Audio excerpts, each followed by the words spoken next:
రహస్యం అంటే అది కాదు అర్థం. రహస్యము అంటే పైకి కనబడే డిక్షనరీ మీనింగ్ కాకుండా, డిక్షనరీ కేవలం సంస్కృత భాష తెలిసినంత మాత్రాన లలితా సహస్రనామాలకు అర్థం చెప్పలేమండి. ఏదో మీకు డిక్షనరీ మీనింగ్ అయితే చెప్పుకోవచ్చు, కానీ అది కరెక్ట్ కాదు. అది మరేమిటయ్యా అంటే ఒక్కొక్క నామంలో మంత్ర సంకేతం, శాస్త్ర సంకేతం, ఉపాసనా సంకేతం, యోగ సంకేతం ఉంటాయి అక్కడ ఒక్కొక్క దాంట్లో. అలాంటి సంకేతాలు లోపల దాచుకున్నాయి గనక ఆ నామాలకి రహస్యనామాలని పేరు. అది రహస్యము అని దేన్ని అనాలంటే కృష్ణ పరమాత్మ భగవద్గీతలో ఇదం గుహ్యతమం శాస్త్రం అన్నాడు. ఇది చాలా సీక్రెట్ అయ్యా నీకు చెప్పాను అన్నాడు. యుద్ధభూమిలో చెప్పి రహస్యం అని చెప్పాడు చూడండి మహానుభావుడు. మిగిలిన వాళ్ళు గోల్లో పడి వాళ్ళు వినలేదు, కానీ వాళ్ళు కూడా అర్జునులా మఠం వేసుకుంటే వాళ్ళకే అర్థమవుతుంది. కానీ ఇది గుహ్యతమం అన్నాడు, అంటే అత్యంత రహస్యం అన్నాడు.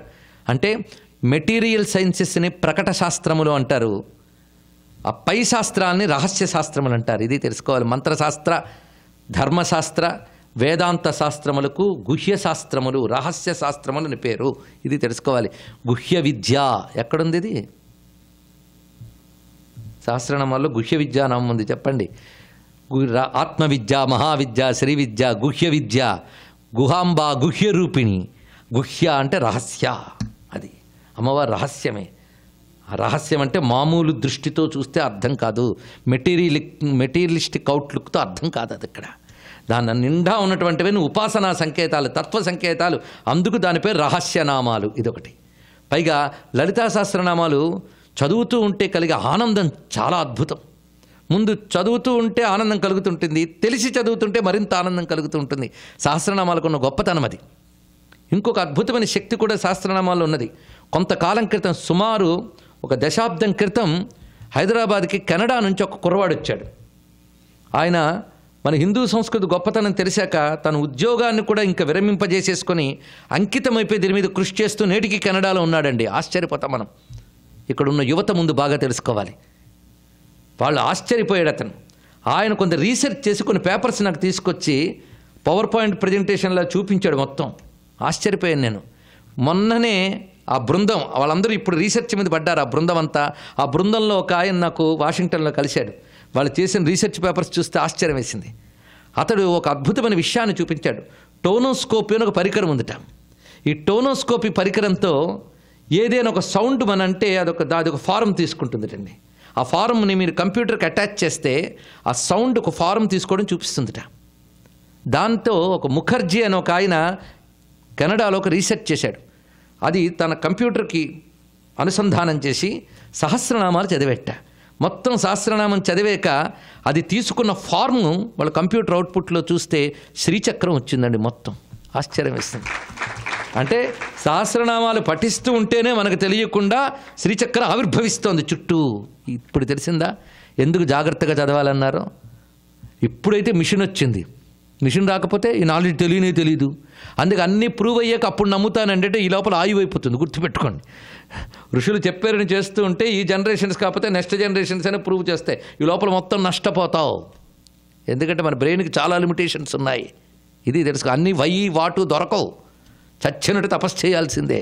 ఇది గుర్తుపెట్టుకోవాల్సిన మహావిషయం. ఇంకో ప్రయోగం చేసేట దాని మీద ఆయన. ఎందుకంటే సైంటిస్ట్ ఆయన ముఖర్జీ. ఆయన ఒక పని చేశాడు. ఇదంతా పుస్తకంగా రాసి పెట్టాడండి.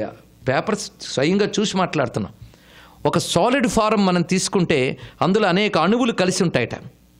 అలాగా ఒక యాపిల్ ముక్క లోపల ఏ అణువులు ఎలా చొచ్చుకుపోతాయో తీసుకుని అణువులు చొచ్చుకుపోయిన దాని ఒక సాలిడ్ ఫారం యాపిల్ ముక్కగా చూసి, అలాగా శ్రీచక్రంలో కూడా త్రికోణాలు చొచ్చుకుని ఉంటాయి. దీని సాలిడ్ ఫారం ఎలా ఉంటుందో అని మరొక టెక్నాలజీ ఉపయోగించి దాని సాలిడ్ ఫారం తీసేట శ్రీచక్రానికి. సరిగ్గా దాని సాలిడ్ ఫారం వచ్చిన తర్వాత ఫారం అది ఎలా అంటే చేతిలో చెరకు విల్లు, పువ్వుల బాణాలు, పాశాంకుశాలు పట్టుకుని అమ్మవారు కనబడ్డారండి. ఇప్పుడు చెప్పండి. అంటే మంత్రం సౌండ్ యంత్రమైంది, యంత్రం విగ్రహమైంది. చూసారా? ఇది రహస్యం. ఈ రహస్యం ఇప్పుడు మిషన్లు కొంత తెలుసుకున్నాయి, అప్పుడు ఋషులు అంతా తెలుసుకున్నారు. ఎందుకంటే భౌతికంగా భగవంతుని రుజువు చేయాలనుకోవడమే ముందు తప్పు. ఎందుకంటే సూక్ష్మమైన శక్తి మనం పట్టలేం. అయ్యా ప్రాణం ఉందా మీకు అంటే ఎవడు చెప్పగలడండి? బుద్ధి ఉందా అని అడుగుతాం, చూపిస్తారా? బుద్ధిని ప్రాణాన్నే చూపించలేమే, బుద్ధికి ప్రాణానికి కూడా సూక్ష్మమైనటువంటి ఆత్మ చైతన్యాన్ని ఎవరు చూపించగలరు? మొత్తానికి లలితా సహస్రం పలుకుతూ ఉంటేనే వచ్చే శక్తి చాలా ఉంటుంది. నిజానికి ఈ సైంటిఫిక్ ఎక్స్ప్లెనేషను లలితా సహస్రం శ్రీ సౌందర్యలహరి చెప్పినప్పుడు నేను చాలా చోట్ల చెప్పడం జరిగింది. అది విన్నవాళ్ళు కొందరున్నారు, అందరూ లేరని నాకు తెలుసు. ఆ కొందరు కూడా ఇప్పుడు చెప్తే అప్పుడు చెప్పారండి అనేవాళ్లే తప్ప ఎప్పుడు గుర్తుపెట్టుకునే వాళ్ళు కారు. అందుకు మరొకసారి తెలుసుకున్నంత మాత్రం తప్పేం లేదు కదా. ఇప్పుడు విషయం తెలిసింది. మరొక అద్భుతమైన విషయం ఏంటంటే లలితా సహస్రనామాల్లో ఒక్కసారి ప్రవేశిస్తే నాకు అనిపిస్తుంది ఒక ద్రాక్ష తోటలోకి వెళ్ళినట్టు అనిపిస్తుందండి. ద్రాక్ష తోటలో రకరకాల పళ్ళ గుత్తులు ఉంటూ ఉంటాయి. అలాగే లలితా సహస్రనామాల్లో కొన్ని నామాలు కలిసి ఒక గుత్తి, అలాంటి గుత్తులు ఉంటాయన్నమాట. ఒక్కొక్క గుత్తి, ఉదాహరణకి ఒక గుత్తి చూపిస్తాం, ఎలా ఉంటాయో చూడండి. ఇక్కడ సరిగ్గా అమ్మవారు ఆ చిదగ్ని కుండంలోంచి ఉద్భవించిన వెంటనే వరుసగా కొన్ని నామాలు చెప్తాడు. అది ఉజ్జద్భాను సహస్రాభా చతుర్బాహు సమన్విత రాగస్వరూప పాషాఢ్య క్రోధాకారాంకుశోజ్వల మనోరూపేక్షు కోదండ పంచతన్మాత్ర సాయక నిజారుణ ప్రభాపూర మజ్జద్ బ్రహ్మాండ మండల చంపకాశోక పున్నాగ సౌగంధిగల సత్కచా కురువింద మణిశ్రేణి కనత్కౌటీరమండిత అష్టమీ చంద్ర విభ్రాజిదరి కస్తల శోభిత ముఖచంద్ర కళంకాభ మృగనాభి విశేషిక వదనస్మర మాంగళ్య గృహతోరణ చిల్లిక. అలా అలా అలా మీరు పదద్వయ ప్రభాజాల పరాకృత సరోరుహా సింజాణిమణి మంజీర పండిత శ్రీ పదాంబుజ మరాళీ మందగమన మహాలావణ్య సేవది సర్వారుణానవద్యాంగి సర్వాభరణ భూషిత. ఇక్కడ వరకు కంటిన్యూగా ఒకటే భావం అండి. అమ్మవారి వర్ణన మొదటి చివరి వరకు చూస్తుంటే అమ్మ శిరస్సు నుంచి పాదం వరకు వర్ణించారు మొత్తం. ఇదంతా కలిపి గుత్తి. ఈ గుత్తిలో అమ్మ రూపం ఉంది, ఇది బయటకు తీసుకురావచ్చు. అలాగా కొన్ని గుత్తులు ఉన్నాయి. ఒక గుత్తి భవదావ సుధా వృష్టి పాపారణ్యదవానల దౌర్భాగ్యతూల వాతూల జరాధ్వాంతర విప్రభ భాగ్యాబ్ధి చంద్రిక భక్త చిత్తకేకి ఘనాఘన రోగ పర్వత దంభోళి మృత్యుదారు కుఠారిక. అక్కడ వరకు 8 నామాలు. ఇది గుత్తి. ఈ గుత్తును పోల్చుకోవాలంటే మనకు కొన్ని శాస్త్రాల జ్ఞానం ఉంటే కానీ తెలియదు. శ్రీ విద్యా శాస్త్రంలో పారంగతులైతే కానీ లలితా శాస్త్రం అర్థం కాదు. అదొక విశేషం. సరిగ్గా ఈ గుత్తుకు ఒక పవర్ ఉంది. జ్యోతిష్ శాస్త్రం కానీ తెలిస్తే ఈ గుత్తిలో మనకు అద్భుతం కనబడుతుందండి. జ్యోతిష్ శాస్త్రంలో మన జాతకంలో ప్రధానమైన దశలు చెప్తాడు. పుట్టిన దగ్గర నుంచి మారక దశ, రోగదశ, ఈ దశలు చాలా ఉన్నాయి. అంటే ఏ గ్రహాలు ఏ తేడాల్లో ఉంటే రోగాలు వస్తాయి, ఏ తేడాలో వస్తే మరణం వస్తుంది, ఏ తేడాల్లో ఉంటే మనకు మంచి అనుకూలమైన కాలం వస్తుంది, ఏ తేడాల్లో ఉంటే ప్రతికూలమైన కాలం ఉంటుంది. అంటే కలిసి వచ్చే కాలం, కలిసి రాని కాలం. ఏమంటే జాతకంలో ప్రస్తుతం మీ దశ బాగులేదండి అని అంటూ ఉంటారు. మీ దశ అద్భుతం మహర్దశ అండి, ఇప్పుడు మీరు ఏం చేసినా ఇప్పుడే చేయండి అని చెప్తూ ఉంటారు. ఇలాగ దశలు ఇవన్నీ ఉంటాయి. ఇలా భావాల ప్రకారంగా విభజిస్తే 8 భావాలు వస్తాయి. సరిగ్గా ఈ 8 భావాల్లో దోషాలు ఉంటాయి, ప్లస్ ఉంటుంది, మైనస్ ఉంటుంది. ఈ 8 నామాలకి 8 దశల్లో 8 భావాల్లో ఉండే దోషాలు పోగొట్టే శక్తి ఉందిటండి ఇక్కడ. అదొక అద్భుతమైన రహస్యం. అందుకే ఎవరైనా ఈ గుత్తిని తీసుకుని ఉపాసన చేయొచ్చు. కేవలం అంటే శ్రీమాత్రే నమః అని ముందు సంపుటితం చేసి భవదావ సుధా వృష్టి నుంచి చిట్ట చివరికి చెప్పిన మృత్యుదారు కుఠారిక వరకు చెయ్యగలిగితే దానికో ఫలితం ఉంది.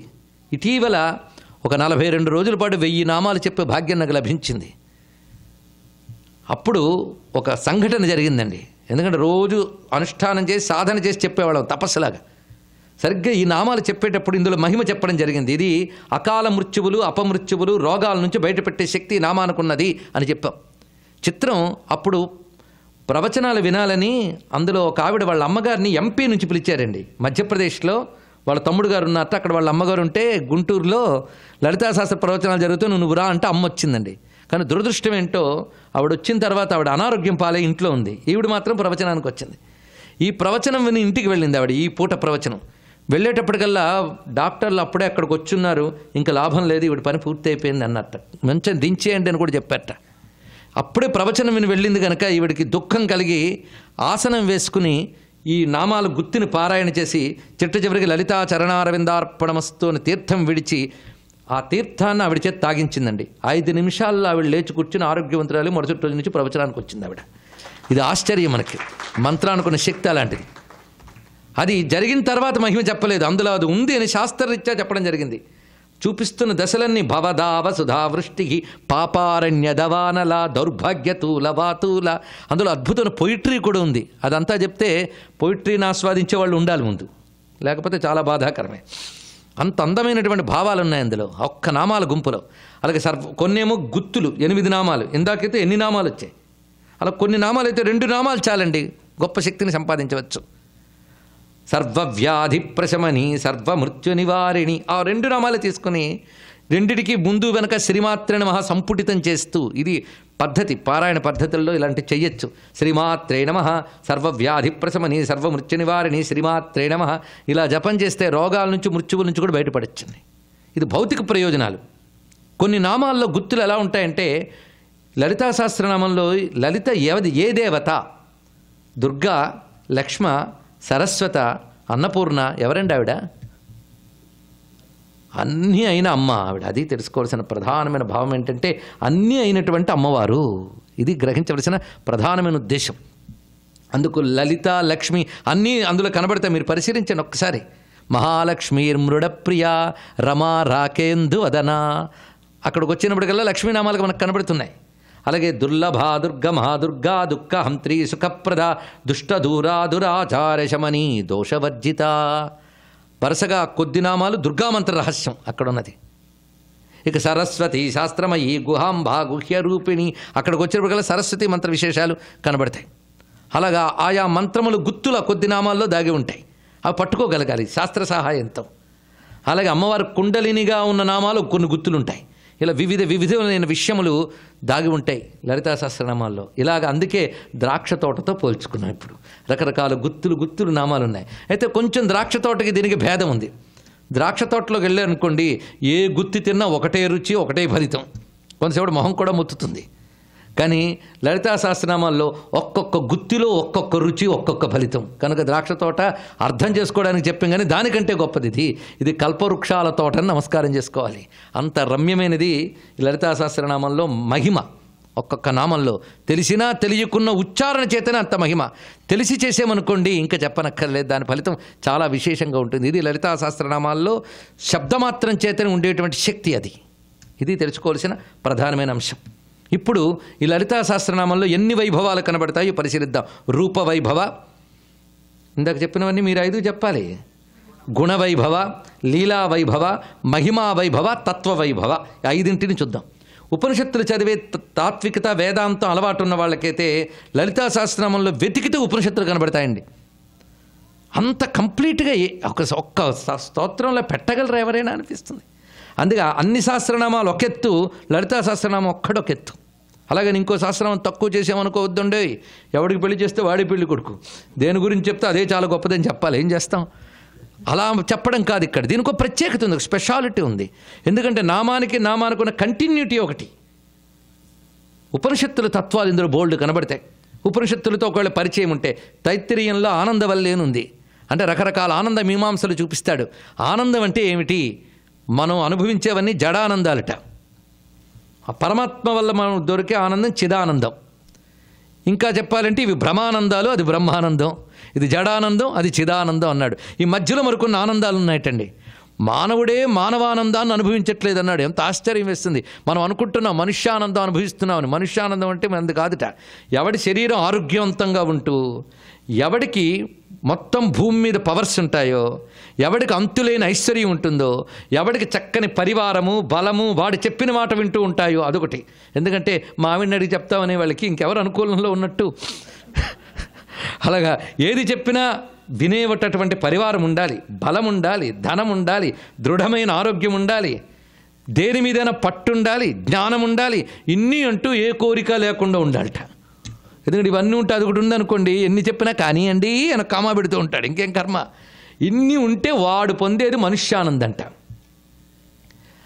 ఆ మనుష్యానందానికి 100 రెట్లు ఉంటుందిట మనుష్య గంధర్వానందం. ఇప్పుడు మనుష్యానందమే మనకు ఎంత దూరమో తెలిసిపోయింది. ఇంకా అలాంటి ఒకవేళ పొందితే, అలాంటి వాడు ఉంటే దాని పేరు మనుష్యానందం అన్నాడు ఇక్కడ. అంటే మంచి జాతకం ఉన్నవాడుగా దొరుకుతుందండి. ఆ మనుష్యానందకు 100 రెట్లుట మనుష్య గంధర్వానందం, దానికి 100 రెట్లు దేవగంధర్వానందం, దానికి 100 రెట్లు దేవానందం, అజానజ దేవానందం, కర్మదేవానందం. అలా చెప్పి చెప్పి చెప్పి చిట్ట చివరికి బ్రహ్మలోకానందం అన్నాడు. బ్రహ్మలోకానందం ఇన్ని అంటే ఇంకా అక్కడికి 100 రెట్లు అంటే ఇదే ఇమాజిన్ చేసిన అందట్లేదు కదా మనకి. అంతదే ఇలా మనుష్యానందం నుంచి బ్రహ్మ లోకానందం వరకు ఇన్ని ఆనందాలు ఆ అమ్మవారు అనబడే బ్రహ్మానందం పరమాత్మానందం ముందుట బిందువులు లాంటివిటండి. ఆవిడ సముద్రం లాంటిదిట. ఇది వేదాంతంలో తైత్తిరీయంలో వస్తుంది, ఆనందమీమాంస. ఇంత కలిపి ఒక్క నామంలో చెప్తాడు లలితాశాస్త్రంలో. మీరు చదువుతున్నారు. స్వాత్మానంద లవీభూత బ్రహ్మాద్యానంద సంతతి. అది అక్కడ మాట. ఎంత అద్భుతమైన మాట. అంతే కదయ్యా, ప్రతి హ్యూమన్ లిమిటేషన్స్, సృష్టికి ఒక లిమిటేషన్ ఉంది, ప్రపంచానికి లిమిటేషన్స్ ఉన్నాయి, అవునా లేదా? ఏమిటా లిమిటేషన్స్? టైం, స్పేస్ ప్రధానంగా, దేశము, కాలము. ప్రతీదీ కూడా ఎక్కడుంది, ఎంతకాలం ఉంటుంది, అవునా లేదా అండి? ఇప్పుడు ఇది ఎక్కడుంది, ఎంత స్పేస్ ఆక్యుపై చేసిందని లిమిటేషన్ ఉందా లేదా? అదేవిధంగా ఎంత టైం ఉంటుంది, ఇది బిఫోర్ 6:30 ఇక్కడ లేదు, ఆఫ్టర్ 8:30 నేను కదిలితే అది కదులుతుంది. కాబట్టి దీనికి టైం లిమిటేషన్, స్పేస్ లిమిటేషన్ ఉంది. భగవంతుడికో పరతత్వానికో లేవుట లిమిటేషన్స్లో. సర్వం వ్యాపకమైంది. అందుకే దేశ కాలా పరిచ్ఛిన్న, ఎలా చూడాలో చూపిస్తున్నాను లలితా సహస్రనామాలు. దేశ కాలా పరిచ్ఛిన్న. ఊరకనే శుక్రవారం వచ్చింది, కుంకుమ పువ్వు వేసి కుంకుమ వేసి కొట్టేయి, చదివేసి పట్టుచీరలు కట్టుకో. ఇదే లలితా సహస్రం అంటే. నేను మానేయమని చెప్పట్లేదండి, అది చేసి ఏదో మహోపాసన చేసేసేమని గర్వించొద్దని చెప్తున్నాను. అది కాదు. ఇది ఒకటి వచ్చింది బాధ. కొందరు అంటూ ఉంటారు, ఏమంటే 6:30కు ప్రారంభిస్తారా? ప్రారంభిస్తాను, పర్వాలేదు 7ంటికైనా వెళ్ళచ్చు. ఇలాగుంటే వాళ్ళకి ఎప్పుడు తరిస్తారండి వాళ్ళకి. అంతే కదా. ఒక ఆవిడ అంటుంది, కొంచెం లేటుగా నేను వస్తానులేండి, రేపు సీడీ వింటాను మిగిలిందని. సీడీలు వీడియోల్లో శబ్దం వస్తుంది కానీ ప్రాణశక్తి రాదండి, తెలుసుకోండి. ఒకరు అన్నారు, ఏమండి రుద్రాభిషేకం చేసేవాడు మంత్రాలు రావు కదా, సీడీ పెట్టుకుని నమ్మకం సీడీ పెట్టుకుని అభిషేకం చేయొచ్చా అంటే, ఫలితం వస్తుందా? రాదు. పుణ్యం ఏదో క్యాసెట్కి వస్తుంది. ఏంటంటే మరి అలా చెప్తారు అంటే, సీడీ శబ్దాన్ని రికార్డ్ చేయగలదు కానీ ప్రాణశక్తిని రికార్డ్ చేయలేదు, తెలుసుకోండి ఇక్కడ. అందుకే రుద్రం చెప్పేటప్పుడు అవతలవాడు అనుష్ఠానపరుడే, చెప్పేటప్పుడు వాడు శబ్దంతో పాటు ప్రాణశక్తి వస్తుంది. ప్రాణశక్తిలోంచి శక్తి వస్తుంది తప్ప శబ్దంలోంచి రాదు. అయితే వినకూడదా సీడీలు? వినొచ్చు తెలుసుకోవడానికి. కానీ అనుభూతి రావాలంటే మహా కష్టం అండి. ప్రాణాన్ని ఎవ్వడు రికార్డ్ చేయలేడు. మీరు ఫోటోకు భోజనం పెట్టగలిగితే సీడీ ద్వారా పుణ్యం సంపాదించవచ్చు. అర్థమైంది కదా. ఫోటో ఒక రూపాన్ని తీసుకొచ్చింది కానీ ఫోటోకు భోజనం పెడితే బయటకు వెళ్ళిపోతుందా? అదంతా ఇదే అంతే, తెలిసిందా? అందుకే లైవ్గా ఒకటి విన్నప్పుడు వచ్చే శక్తి వేరండి. లలితా శాస్త్రాన్ని శ్రద్ధగా కూర్చొని, ఒక ఆయన అంటాడు, వెనక్కి కూర్చొని ఆడుకుంటున్నానండి పిల్లలతో, ఎలాగో రికార్డ్ చేశారు కదా రేపు విన్నానంటాడు. వాడికి ఏం ఫలితం వస్తుంది అంటే, చేతి దాకా వచ్చిన అవకాశాన్ని కూడా కాలు రాసుకున్నట్టు. ఇంకేం చెప్పేది ఇక్కడ? అందుకే శ్రద్ధ చాలా ప్రధానమని చెప్పడానికి నొక్కుతున్నాం. ఒక్క నామంలో ఎంత ఉపనిషత్తుని దట్టించాడు. దేశకాలా పరిచ్ఛిన్న సదసద్రూపధారిణి. ఒక్కసారి కూర్చుని ఒక మూల ఆలోచించవచ్చండి లలితా శాస్త్రం. సదసద్రూపధారిణి ఏమిటి దాని మహిమ? ఒక్కసారి కుంకుమ జల్లే బదులు ఆలోచన జల్లండి, అక్కడ అర్థమవుతుంది అమ్మవారంటే ఏమిటో. ఉపనిషత్తత్వం అక్కడ చూపిస్తున్నాడు. అంటే ఒకే శాస్త్రంలో మంత్రమహిమ ఉంది, ఉపనిషత్ జ్ఞానం ఉంది, అన్నీ దానిలో పెట్టాడు. ఇంకేం కావాలి? రూపవైభవం ఉంది, లీలా వైభవం ఉంది, అన్నీ ఉన్నాయి. అంత శాస్త్రం అది. ఇప్పుడు అమ్మవారి రూపం వచ్చింది, లీల ఉంది. ఇప్పుడు లీల ఎక్కడ చూపిస్తున్నాడో చూద్దాం. లీలానామాలు ఎక్కడి నుంచి వస్తున్నాయో చూద్దాం. భండాసుర వధోద్యుక్త శక్తి సేనా సమన్విత సంపత్కరీ సమారూఢ సింధుర వ్రజసేవిత అశ్వారూఢాధిష్ఠిత అశ్వకోటి కోటిభిరావృత చక్కర్రాజరథ. చదివితే చాలా పెద్ద గుత్తండి. ఈ గుత్తి మాత్రం చాలా పెద్దది. ఎక్కడికి పూర్తి అవుతుందయ్యా ఇది అంటే, బ్రహ్మోపేంద్ర మహేంద్రాది దేవ సంస్థుత వైభవాహర నేత్రాగ్ని సందగ్ధ కామ సంజీవనౌషధి. అక్కడ వరకు ఇదంతా లీలా వైభవం. అమ్మవారు చేసిన లీల. లీల అంటే ఏమిటి అది కూడా చెప్పాలి కదా. ఒక ఆయన అంటాడు, ఆయన లీలలు చాలా ఎక్కువ ఉన్నాయండి. లీలలు ఆయనలు ఆవిళ్ళు చేయలేరండి. లీలలు భగవంతుడు మాత్రమే చేయగలడు. భగవంతుడు చేసే పనులకు లీలలని పేరు, మనం చేసే పనులకు కర్మలని పేరు. నొక్కి చెప్తే కర్మలని పేరు, అవునా లేదా? లీల మనం చేయగలమనుకున్నారా? లీల అంటే ఫుల్ ఆఫ్ నాలెడ్జ్తో చేయగలిగేది. అదేవిధంగా ఆటలాగా అలవోకగా చేయగలిగేది, ఆనందంగా చేయగలిగేది. అది చేయగలిగేది పరమాత్మే. పైగా లోకరక్షణ కోసం చేసే పనిని లీల అంటారు, తన కోసం చేసిన పని కాదు. అందుకే భగవంతుడు ఏది చేసినా లోకం కోసం, లోకరక్షణ కోసం చేస్తాడు. అందుకే ఆయనవి లీల అనాలి. ఆ భగవంతుడు అన్న భగవతి అన్న శక్తి ఒకటే గనక వాళ్ళ లీలలు మనవి కర్మలు. వాళ్ళ లీలలు తలంచుకుంటే మన పాపాలు పోయి పుణ్యం లభించి చిత్తం సిద్ధమై ముక్తి వస్తుంది. మన కర్మలో మనకే బాధాకరం, ఇంకోటికి ఇంకేం వస్తాయి. అందుకే భగవంతుడు ఇవి లీల. అమ్మవారి లీలా వైభవం ఈ నామాల్లో ఉందండి. మొత్తం ఈ గుత్తిలో ఉంది. ఇక్కడే మార్క్ చేసేసుకోవచ్చు, ఎక్కడెక్కడే ఉన్నాయో మీరు పట్టుకోవచ్చు. కొన్ని నామాల్లో వేదాంత శాస్త్రంలో చర్చలు ఎలా కనబడతాయి, మాండిక్యోపనిషత్తులో చెప్పినటువంటి వివిధ అవస్థల్లో మన చైతన్యం ఎలా ఉంటుందో అదంతా కొన్ని నామాల గుర్తులో ఉంది. ఉపనిషత్తులు ఎలా ఉంటాయో చూపించాను లలితా సహస్రనామ ఆసక్తి కల వాళ్ళకి. మనకి జాగ్రత్త అవస్థలో మన చైతన్యం పేరు వైశ్వుడు, విశ్వుడు అంటారు. జాగ్రత్త అవస్థలో మన కాన్షియస్నెస్కి విశ్వుడు అని పేరు. స్వప్నావస్థలో మన కాన్షియస్నెస్కి తైజస అని పేరు. సుషుప్తి అవస్థ అని ఒకటి ఉంది, ఎప్పుడో అదృష్టవంతులకు పడుతూ ఉంటుంది గాఢ నిద్ర. ఆ గాఢ నిద్రలో కాన్షియస్నెస్కి ప్రాజ్ఞ అని పేరిట. ఈ మూడింటికి పైన ఒక కాన్షియస్నెస్ ఉందిట, అది మనకు తెలియదు. అది గణపతి తత్వంలో కూడా మనం చెప్పుకున్నాం, సమాధి స్థితి. అది ఈ మొత్తం 4 రకాలు. అక్కడ కేవలం కాన్షియస్నెస్ మాత్రమే ఉంటుంది. ఈ నాలుగింటికి కలిపి లలితా శాస్త్రంలో నామం కనబడతాయి చూడండి. గుత్తి, ఇది గుత్తి. విశ్వరూప జాగరిణి. జాగరిణి అంటే మెలకువ. మెలకువలో ఉన్నప్పుడు మనలో ఉన్న ఈశ్వర చైతన్యం విశ్వరూప. స్వపంతి తైజసాత్మిక. స్వపంతి స్వప్నావస్థలో తైజసాత్మిక. సుప్త ప్రాజ్ఞాత్మిక. సుషుప్తిలో ప్రాజ్ఞాత్మిక. తుర్యా సర్వావస్థ వివర్జిత. తుర్యంలో ఏ అవస్థ లేదది. దాని అవస్థ అనరు, అవస్థ అతీతం అంటారు. గుణాత్రయాతీతం, అవస్థాత్రయాతీతం. ఇప్పుడు చెప్పండి, ఈ నామాల గుర్తులో అంత వేదాంతం ఉందా లేదా? కనుక ఒక అద్భుతమైన ఫిలాసఫీ ఆ నామాల్లో ఉన్నది. ఆ గుత్తి ఉపనిషత్తు. ఇలా ఉపనిషత్తులు అందులోనే, మంత్రశాస్త్రము అందులోనే, ధర్మశాస్త్రము అందులోనే, యోగశాస్త్రము అందులోనే. మొత్తం కుండలిని యోగం అంతా లలితా సహస్రనామాల్లో చూపిస్తున్నాడు. ఏ విధంగా కుండల్ని మూలాధారం నుంచి కదిలి పైకి వెళుతుందో వివరిస్తాడు. మూలాధారైక నిలయ బ్రహ్మగ్రంథి విభేదిని మణిపూరాంతరుదిత విష్ణుగ్రంథి విభేదిని ఆజ్ఞాచక్రాంతరాళస్థ రుద్రగ్రంథి విభేదిని సహస్రారాంబుజారూఢ సుధాసారాభివర్షిణి కులాంగన కులాంతస్థ కౌళిని కులయోగిని అకులా సమయాంతస్థ సమయాచార తత్పర మూలాధారైక నిలయ. రండి చిట్ట చివరికి మహాశక్తి కుండలిని బిసతంతు తనీయసి. ఆ కులాంగన నుంచి బిసతంతు తనీయసి వరకు నామాలు కుండలిని యోగం అండి. ఆశ్చర్యం. ఈ కుండలిని యోగం అంటే మనం ఏమనుకుంటాం, నాకేం తెలియదండి కుండలిని గురించి. నీకు తెలియదు సరే, కానీ అది పనికిమాలిన సబ్జెక్ట్ అనకు నువ్వు. కుండలిని చాలా గొప్పది, అది ఒక పెద్ద శక్తి. అది ఇప్పుడు హార్ట్ గురించి ఒక డాక్టర్ గారు వచ్చి మీకు పెద్ద బోధిస్తారు. హార్ట్ దానికి కేర్ ఎలా తీసుకోవాలని ఏం అర్థం కాదు మనకి.